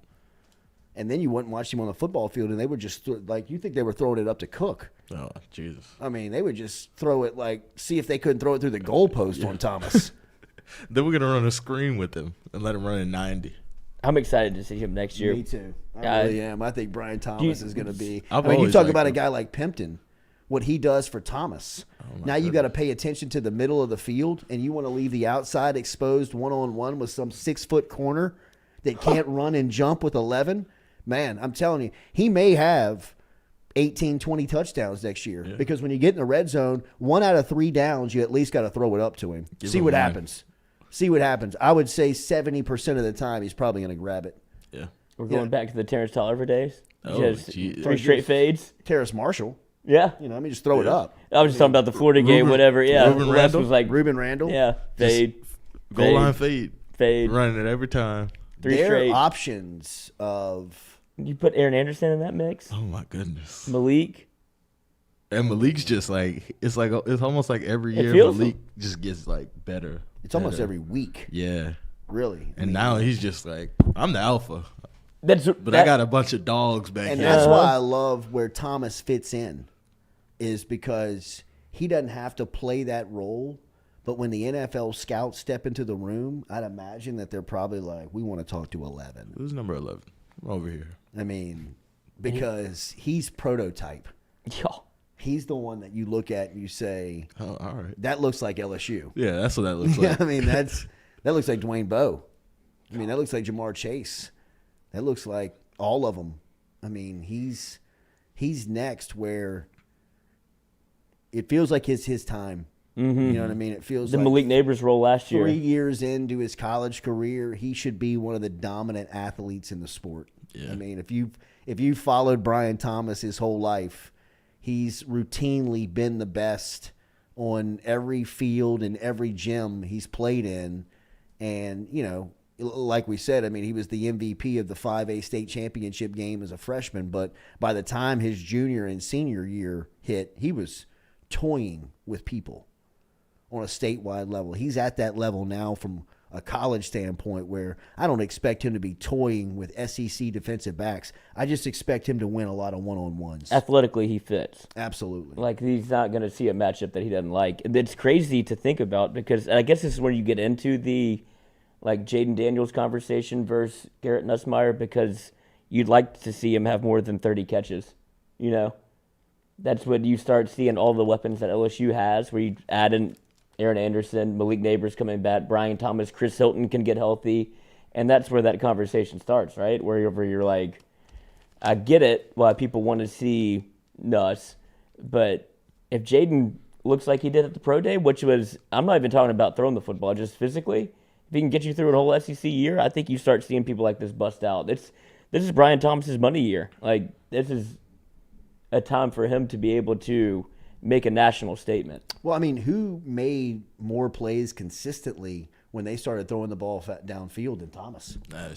Nobody. I mean, he gets the most targets and he makes the most plays. Now, I would put Malik in that discussion for sure. Yeah, Malik for sure. I was going to say he only had 31 receptions. Yeah, but I mean, when they want that play, third down, they look at him. Oh, for sure. Right? Yeah. I mean, they want him. I still want to see him. I think people underestimate how good he is run after catch. I mean, I think we saw it against what was that Southern when he caught like a but I'm slant? talking about he could catch one against Bama. He could catch one against do the same thing. Yeah, he went 44 against Southern. Do that on an SEC field. Mm-hmm. Like he can catch a hitch route and Randy Moss you, make the cornerback miss and take it all the way to the house. You know what I mean? No, I'm talking about take a 5-yard catch. Oh yeah, well, that's what I'm saying. Physically, he is ready. Absolutely. And he does it almost every time he catches that little hitch route. Like he'll make the DB miss, make the safety step miss, in, shake out. You know what I mean? I mean, Mississippi State, they pulled his shirt. They almost pulled his whole shirt off. Oh yeah. Brian Thomas could be. It's a great call. Great early call. He could be so good. It could be scary. Yeah. I mean, like it could be because you're in a pinch with LSU, right? Because if you start cheating on him, then I'd imagine Aaron Anderson's going to go ballistic, right? Malik Neighbors is going to go just absolutely. I mean, you're probably going into the first. You know, Florida State's probably thinking we can't let Malik Neighbors beat us. Mm-mm. Like you have to throw a lot of attention to him. Nobody's thinking of this Pimpton kid. He could have like 3 huge catches in the game one. Thomas is probably going to get one-on-one coverage at some point, which he would have to exploit. Yeah. Right? And then you think about what they could do at running back and how those guys could really be weapons in just at least having to scheme and game plan for. Josh Williams scares me if I'm a defensive coordinator. Yeah. Right? Because he can pass protect. He's somebody that they can leave in, and he's really, really good in just everything. He's not great at anything. But he's good just at really solid 18.com. at a lot of stuff. You know what I mean? Like he'll protect, he won't fumble, he can run in between tackles, he can run outside, you can throw it to him, he can block downfield. He'll run on special teams. He can do anything you want him to do at a really high level. And from a coaching standpoint, that's a huge luxury. Yeah. And from an opposing coaching standpoint, that is really annoying. That's a concern, too. That's like, really, you know what I mean, just like, damn. I mean, we're going to have to account for this guy every single play. You're going to have to account for him. Because if you start shading and cheating and thinking you're over here, they'll hit him backside. He makes one of, our outside linebacker miss. Jesus. And it's over. Touchdown. So, I mean, Sorry. Strike the band. LSU's a huge matchup problem from a defensive standpoint, especially if their offensive line is as good as I believe they can be, right? Last year at this time, the offensive line was a huge source of concern for everybody, the coaching staff, the players, everybody around it. But they did an incredible job of recruiting that through the transfer portal and, obviously hitting on guys like Emory Jones and Will Campbell would just, it's lightning in a bottle. That does not happen routinely. But they did it, and that offensive line is going to be now one of the strong points of the group. They'll be one of the strong points of the program coming in year 2 under Kelly. So if they're as good as we believe, or at least I believe that they can be, and you take so much pressure off of the protection, and you've got somebody that can really stand back there. And I believe in both of these quarterbacks that they can deliver the ball to these guys down the field. I do believe that you started to see more names making plays when Nussmeier was in the game late last year, right? I mean, you hadn't seen Malik catch the ball down the field like he did against Georgia. You hadn't seen Brian Thomas make some of the plays routinely. So, I think that's ultimately what's going to be the identifiable piece for LSU of who they are. Who are you? Because I think you've got some options right now. Who do you want to be? That's the most disconcerting part, right? That's almost like pick your poison, but LSU also has to pick their poison. It feels like you don't really know your identity right now. Like you'll probably find it throughout the year, but it would be nice to know going into, like, all right, you see all the weapons you have outside, but then you look at the running back room, you see what Jaden Daniels does whenever he has the football. They're almost in like a catch-22 situation. Well, I don't know if they believe that they have to wait to figure out who they are. I think that they understand that they can kind of dictate who we want to be, right? It's like, hey, look, what Jaden Daniels is. And the identifiable piece is going to be who's the quarterback. That's going to be your identity of your offense. That's going to be – because it changes. Absolutely. Not polarizingly changes. It's not black and white. It's not – well, it is.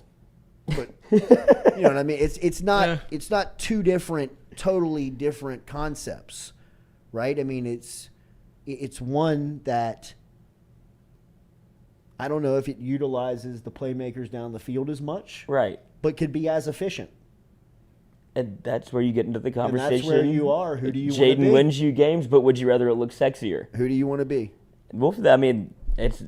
It's not a bad decision to have to make, first of all. It's a great problem to have. It's a good problem, and I think, from LSU's standpoint, it's one that they want to have figured out sooner rather than later. I don't think that you want that lingering. You don't want that kind of going in. That's why I said last week, this is the height of the quarterback competition. Mm-hmm. This is the peak of it, the last couple of weeks. And maybe they know now. Maybe they've seen enough. But to me, this is as close as it's going to be, barring you have to make a choice. But if it's just an open competition, spring was as open as it's going to be. And whoever wants to be the quarterback had 15 practices, and they'll have a spring game at the end of the week to prove that. And that'll ultimately be kind of the deciding factor of, hey, this is who we are if you're LSU. That's the guy. This is the quarterback. This is who we identify to be. We're an offense that can make plays down the field with Jaden, but a little bit more comfortable playing underneath. Maybe utilizing his ability to run more than we would if you're counting on the quarterback to be Garrett Nussmeier. If Nussmeier, potentially is the guy, then you're really, using the entire field. Open that thing up. And you're able to, really spread the love and have multi-receivers having big games. I think that both ways can be efficient enough to win. Both ways can be successful. Both ways can carry LSU to the places that they want to go this year. But at some point, you're going to have to make a choice.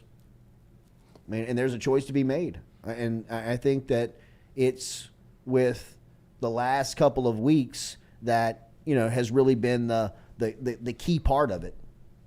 I don't think that this thing goes into fall. I think once you get to fall, Brian Kelly will be speaking in terms of who his quarterback is. They understand whether he's saying it publicly or not, they'll know who the guy is.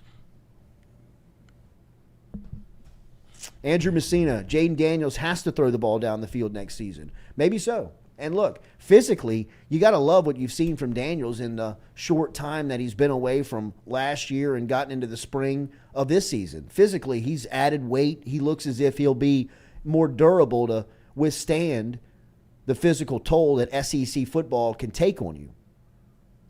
And once he started to understand that, look, man, the premium that you're putting on protecting the football is greatly respected and has to happen. But at some point, you gotta pull the trigger. You got to make a play. You got to be able to step in there and say, hey, look, there's a little bit of risk, but I want the reward. And you got to throw it. You got to let it go, man. You got to spin it. And he started to really realize that. I think that, that was a narrative that we kind of pounced on early, but once you got into the season, he started to push it down the field. And once that happened, the offense really changed who they were, man, and became so much more of a threat and such a force that you had to respect. It was just a different element. So, I definitely believe that there's a couple of ways to get to where LSU wants to go next season. And they've got great examples of who their quarterbacks are. And over the last couple of weeks, that competition has been as open as I believe it will be throughout this race. And you'll know, we'll know. I think that, Brian Kelly's not big on playing secrets and keeping things really behind the vest. Sure, he's a football coach. They don't like to, blast it on billboards of what their game plans are. But, ultimately, I don't think that he would have his feelings hurt if everybody understood who was the quarterback leaving spring and going into the offseason. I just think that there's too much that rides on that choice to not to have a clear idea with this team as good as LSU is going to be or could be potentially. I mean, it's not as if you're splitting hairs, but it is as if you have it's a different identity. Absolutely. I mean, it comes with that position. Last year, I thought Kelly handled it superb. I mean, he couldn't have done any better, but I mean, he was getting to know his team. He was getting to know the program. He was getting to know just the SEC landscape, I mean, everything. Right now, with a better understanding and you get the skill set and what it means. You know what you got. And I think you could say the same thing about Jaden Daniels. Like he was going through the same process that Brian Kelly was. They're all getting to know what am I in for. Yeah. And you've seen Brian Kelly do this, and I thought he was going to do it last year where you saw both. And it feels like he's not going to go that direction this year. It feels like he's pretty much settled on what Jaden's going to do and be his quarterback. And you build off what you had last year, and you see kind of the offense develop around him. Team's too good. Yeah, there's too much to, I mean, yeah, I know that's what, well, I think he was probably hurt. Like, don't you think JD was a little hurt? Yeah, he was hurt, but but you could, and you give Nuss a little. I would say the SEC championship was more of a the showcase, more of a little bit of a peek into what they were thinking than what they did in the bowl. I think the bowl was necessity. Yeah, I think the bowl was kind of like, look, let's not set ourselves. They're gonna beat that team like a drum. Yeah. They knew it. Yeah, we're about to beat this we're about to jump in the cheese bed. Tell Walker Howard to dust off. Yeah, you know what I mean. Like he's going in there. I mean, it was go show off for Ole Miss. Don't get anybody hurt. You know what I mean. But I think the SEC title game gave you a little bit of insight. You know what I mean. It definitely gave them something to think about. The play calling. Yeah, you know what I mean. It was almost like, okay, we're in a don't want to position go where back to this you've got to place. play him. You know what I mean. Like let's call the plays that benefit him. And once he started to unzip it, you're like, oh. Yeah. You saw the good and the Kirby bad. was like, Jesus. We didn't game plan for this. Yeah. Right. I'm just trying to run cover 2 shell. I mean, that's first round picks running around out there. Yeah, that's what I'm saying. That you gotta they need to establish some sort of identity as to what they want to do going forward. Are you going to be a run first team essentially with Jaden Daniels in the running back rooms because they're loaded at that position as well. But you talk about what you saw with Nussmeier against Georgia, you forget the bad that was also there where he turned it over twice. Like, you're going to get both. Jaden never, he turned it over twice all year. And so that's what they're trying to protect also, because don't forget what's on the other side of the ball. Defense ain't bad, Coach. No, and look, I'm excited. And that also goes into making this choice. Yeah. Like we could throw that 70-yard. Like you can take a little bit more chances. Right.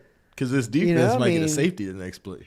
They're going to I'm thinking I would go the opposite, where you go ball control and then I'll let my defense and then kick it if we have to pin them. It almost goes back to old LSU a little bit. I believe this defense will score. Yeah, that's what I'm saying. I mean? Like I'm banking on this. Like I don't think this defense is going to be. I don't have them right now penciled in to be like dominant. One of the dominant LSU defense. Oh no, they're turnover team. I didn't have them like that last year either, though, and they turned out to be a really dominant, pretty good group, but where they could dominate when they wanted to, or showed that they had that capability. I don't envision that, but it wouldn't surprise me if Mason Smith and Omar Spites and Harold Perkins and those guys get going. You know what I mean? And they could turn into something. Makai Wingo. And you have Denver Harris on the outside. I do imagine with Denver Harris back there and Harold Perkins back there and guys that can come off the edge and create stuff, that they're going to be a turnover-prone, turnover-creating group.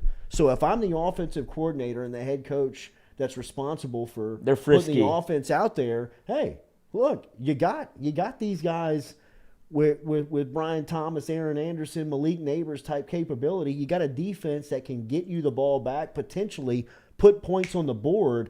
Let's be the aggressor.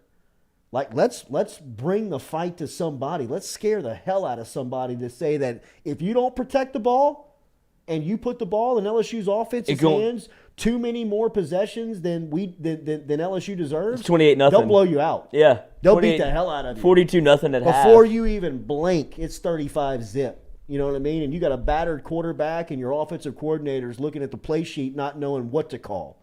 Right? Where's 4? Yeah, I mean, it's I think, that's the type of decisions that you can make. But you can also say, hey, look, protect this thing, play a little bit safer than that would be, and you can still utilize these people. You know what I mean? In the same way, you're still, Brian targets down. Brian Thomas's targets at 30 plus go from 3 a game to 1 a game.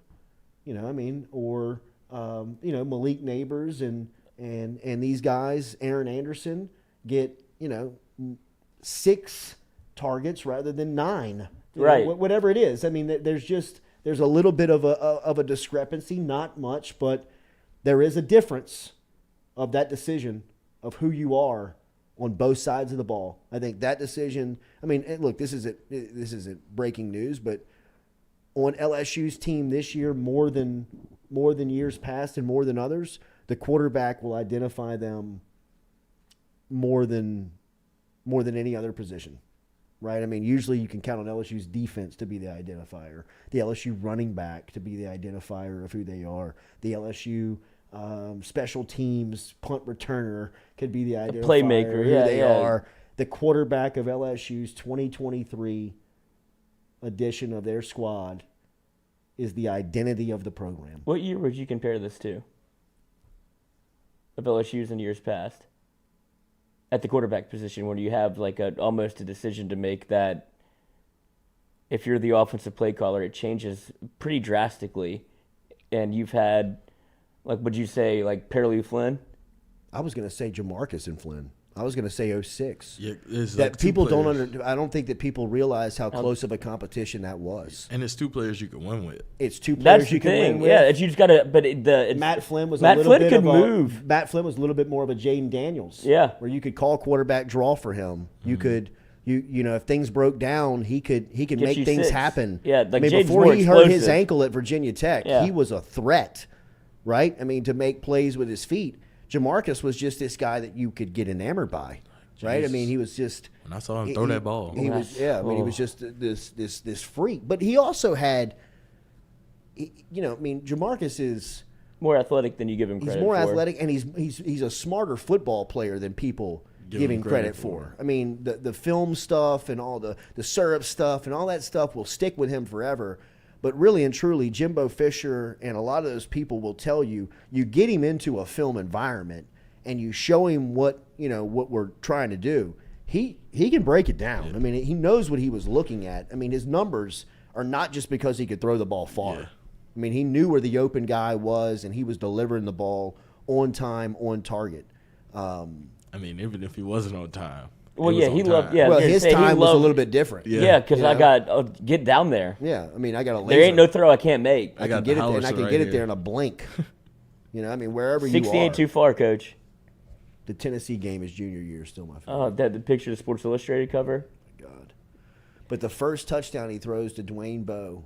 Oh, he almost knocked him off his feet. He's lateral with the ground. His body is like this with the ground because he's getting hit, and he throws a ball that never comes 6 feet off. I mean, the ball stays 6 feet off the ground for 35 yards. Probably hear whistling. It hits Craig Davis in the chest, and Davis's Davis's back. You can see his back like jolts back. You know what I mean? Like catch it. He had no choice. He had no choice but to catch it. He had no choice. That ball caught him. I mean, it just zipped into him. Put a hole in him. I'm telling you, Jamarcus was so good. He was so good, man. When he got out of the pocket, good things always happened for LSU. That's what I'm saying. Every time he would make and extend the play, because the first guy could never bring him down, and he Lloyd, I agree, very much more athletic than people. He would spin.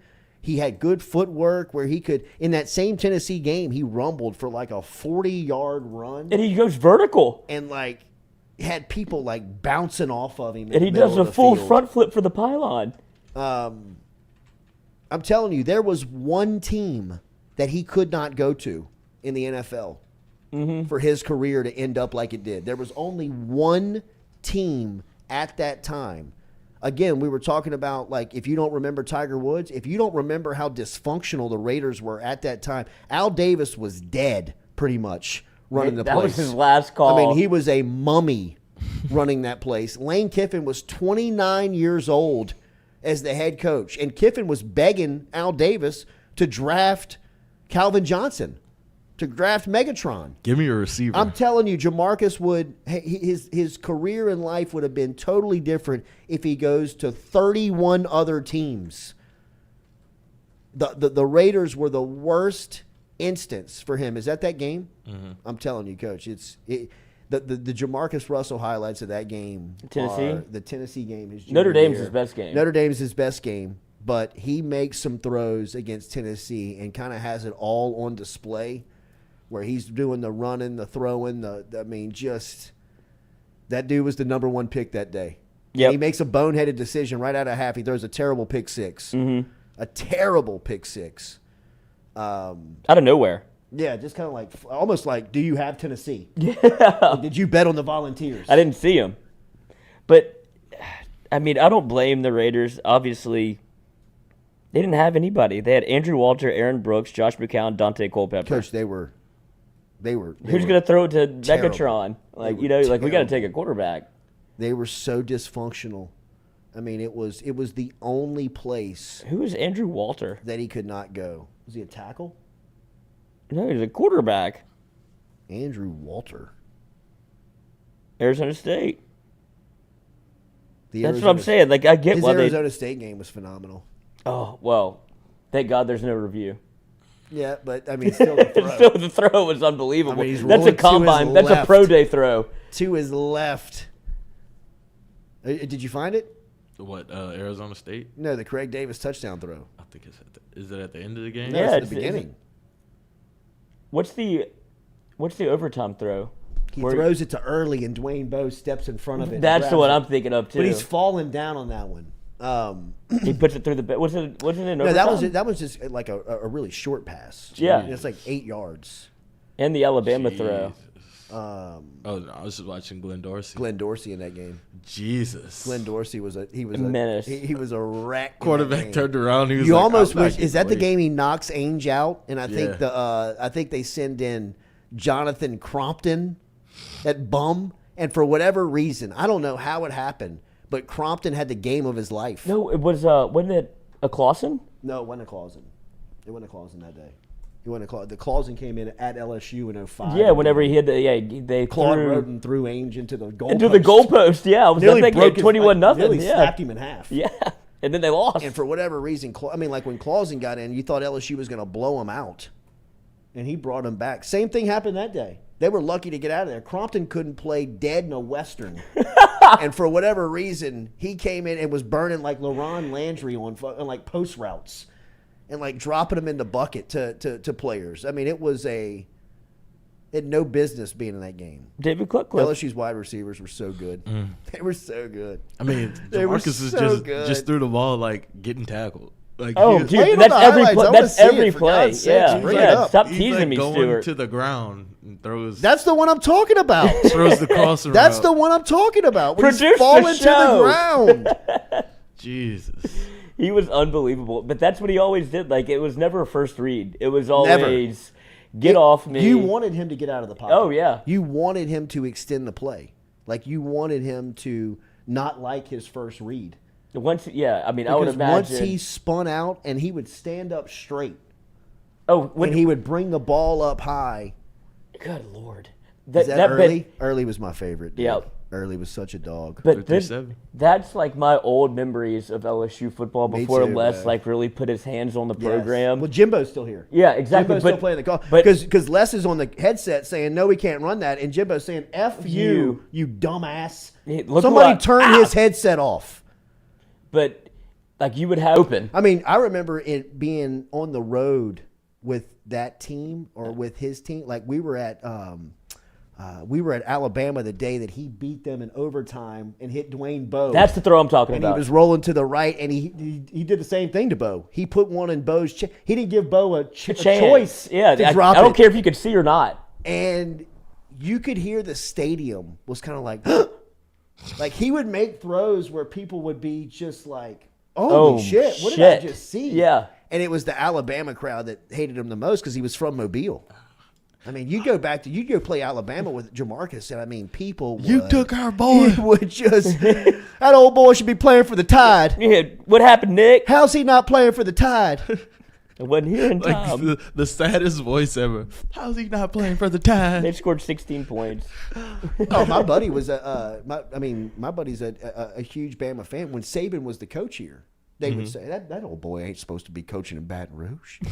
He got to be in Tuscaloosa. We need him in Tuscaloosa right now. He's the Bear 30 years later.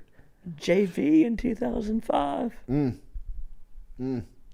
They had players all over that field, brother. Jeez. They had players. Then all they over scored that how field. many points? 16. No. They scored that day. Yeah, no, it said. Oh no. Yeah, that's at the Alabama game. I'm talking Yeah. about the Tennessee game. Oh no, yeah. No, that was a less special. That Alabama game is when Kyle Williams shut Les up at halftime, and was like, "We got it. Close the door." And Keep said, players only. "Fellas, everybody buckle up. We know what we got to do. Yeah, y'all know Let's what take this this is." game over." Because Alabama was like on the cover of Sports Illustrated that week, and was like, "Bama is back." They were like a top 5 team in the country or a top 10 team in the country. It was Shula, and it might have been Brody Croyle. Was it Brody Croyle? Was it quarterback that day? Or That's was it Sarah 2006 Parker? for sure. Was it- I think it was Sarah Jessica Parker. Yeah. Wait, was that the game when LaRon Landry? No, ran that's through in him? 2006. No, it was Chad Jones. Oh, no, you talking about... When he runs through the safety blitz. Oh, yeah, Landry LaRon hits- gets Brody Croyle. Yeah, he kills Or John Brody. Parker Wilson. He kills him. He kills him. That's at LSU. Yeah. That's in Tiger Stadium. That's 2006, He right? kills him. And I mean, that might be it right there. no, that's Kentucky. Okay. Either way, every week. I mean, that's the look. Yeah. Oh no, he looked up at the sky cam. Like he gave him the "you can't see me," and like at the sky cam, yeah. it was like, "Oh my god, He this led man!" with his head. Yeah, I mean, Oh, he straight speared him. It was textbook targeting. I ruined his life. I mean, it was. I never heard of Brody Croyle again. Yeah, Tried to kill the man.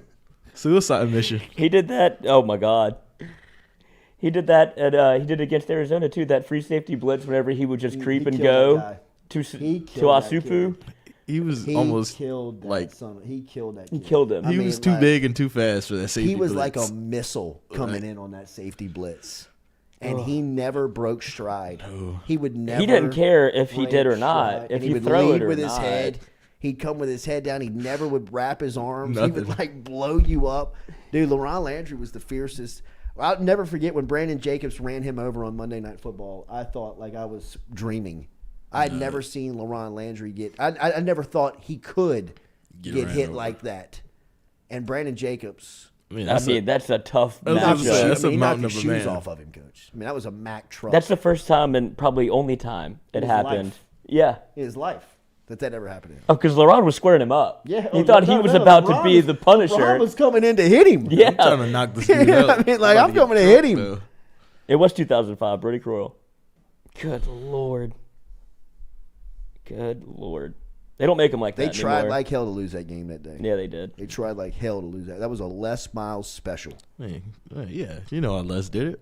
Toss dive. This thing's gonna work all night till it doesn't. And it was 2007 was the Chad Jones game where he gets the blitz on John Parker Wilson. Yeah, they're all the same. Yeah. Like insert Alabama quarterback, they all look alike. Yeah, it's unbelievable. Who was that, Curtis Taylor that got the pick, the fumble? Mm-hmm. With Chad Jones, he fumbled it, and Curtis Taylor, I think, picked it up.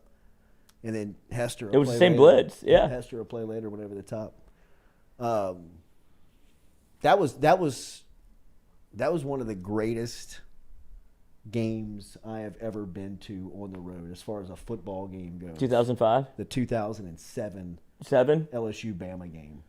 LSU had a chance to blow them out.